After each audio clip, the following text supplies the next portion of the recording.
The story you are about to hear is true. Only the names have been changed. Only the names have been changed.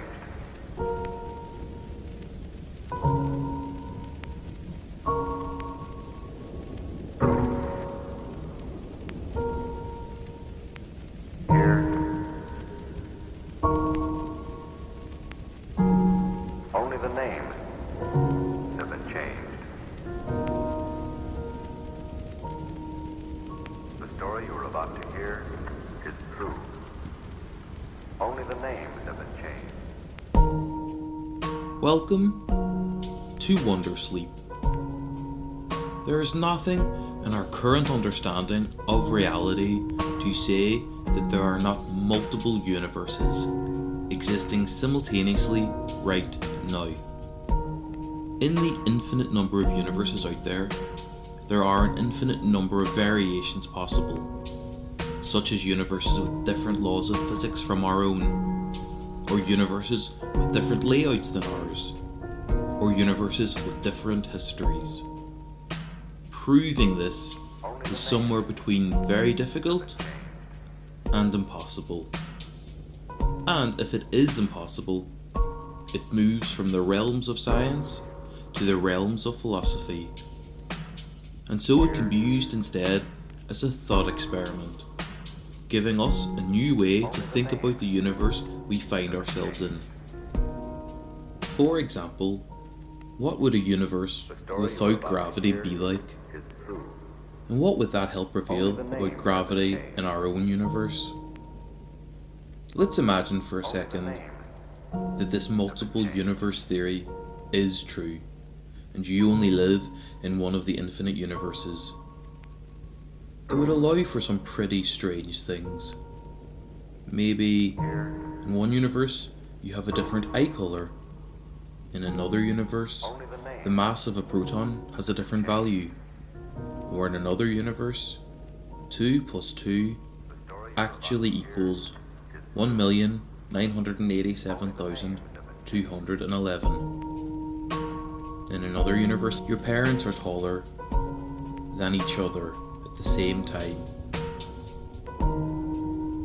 Or in another universe, human history occurred slightly differently than in our own universe. Like the USSR landing a man on the moon first. This, of course, didn't happen.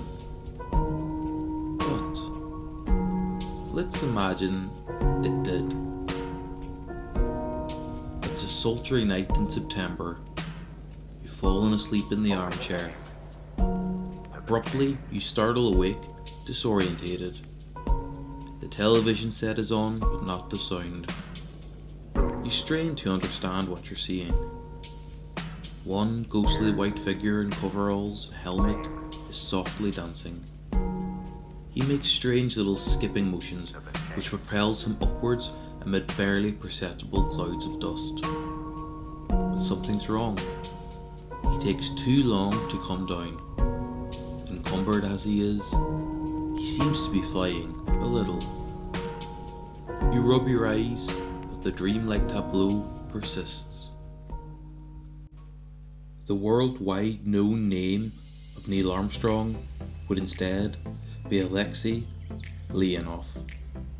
Leonov was the most likely candidate to be the first Soviet to step on the moon. He had already become the first human to perform a spacewalk, and during this, he proved an ability to keep calm in the face of death. His spacesuit had ballooned due to pressure differences, and he could no longer fit back through the airlock. With quick thinking, he released a valve on his suit, causing a loss of vital air supply, but allowing him to re-enter the spacecraft. And on the moon, he would have been alone. The lunar lander, being designed by the USSR, only accommodated one passenger. So, Soviet Buzz Aldrin would not have been. However, Soviet Michael Collins, the pilot, would have remained. Leonov and Soviet Michael Collins would have blasted off from the Earth's surface not on a Saturn V rocket, but on the N-1 rocket. Wearing this spacesuit. And what would Leonov's first words on the moon have been? Undoubtedly, they would have been in Russian. The exact words, however, we will never know. Years afterwards, one USSR cosmonaut acknowledged the USA did it right, saying it was a giant leap for all mankind, not just one nation. Would the USSR have been so inclusive in its victory? And when Leonov planted the flag on the surface, it would not have been stars and stripes, but instead a hammer and sickle.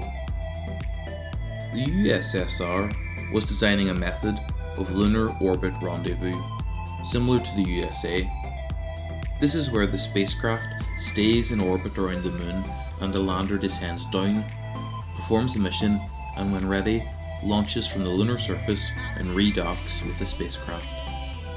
A notable difference was the USSR planned on sending another lander a few weeks before, to act as a radio beacon and reserve escape craft if Leonov's lander failed to launch off the moon. When Leonov's lander redocked with the main spacecraft, he would have needed to spacewalk between the two, as no transfer tunnel had been built into the design. Upon return to Earth, Leonov would have had to have used an ejector seat when close to the surface. The USSR had not developed the re-entry system that Apollo used. This ejector seat method was similar to Yuri Gagarin's landing and all of the other Soviet landings of that era. If the Soviets had have landed a man on the moon first, it is possible that the race would have continued. It would have encouraged the USA to keep pushing further, such as when Sputnik or Gagarin were victories for the USSR. And who knows what would have followed? Advanced spacecraft, lunar bases, humans on Mars by the end of the century? It's not hard to imagine this being a reality.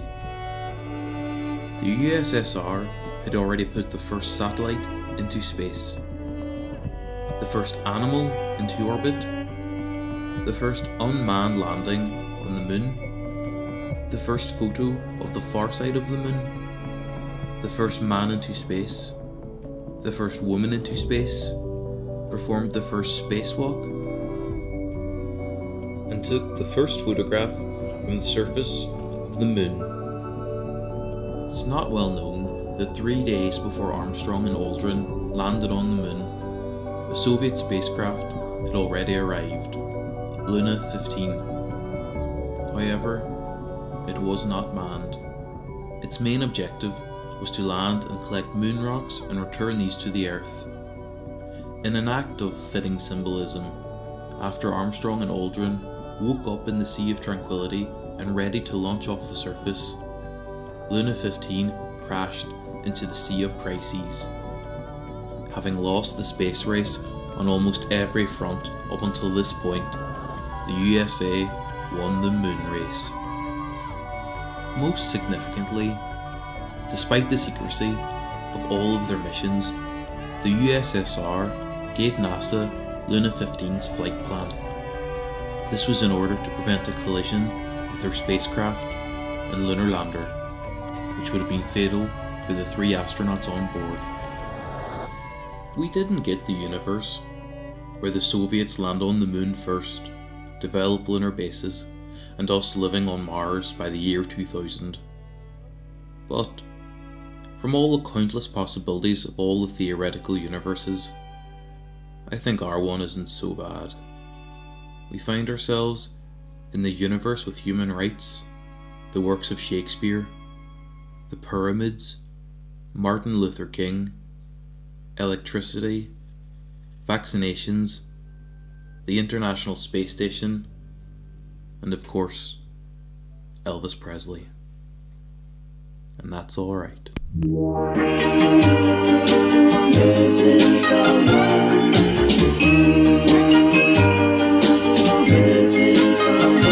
Missing someone.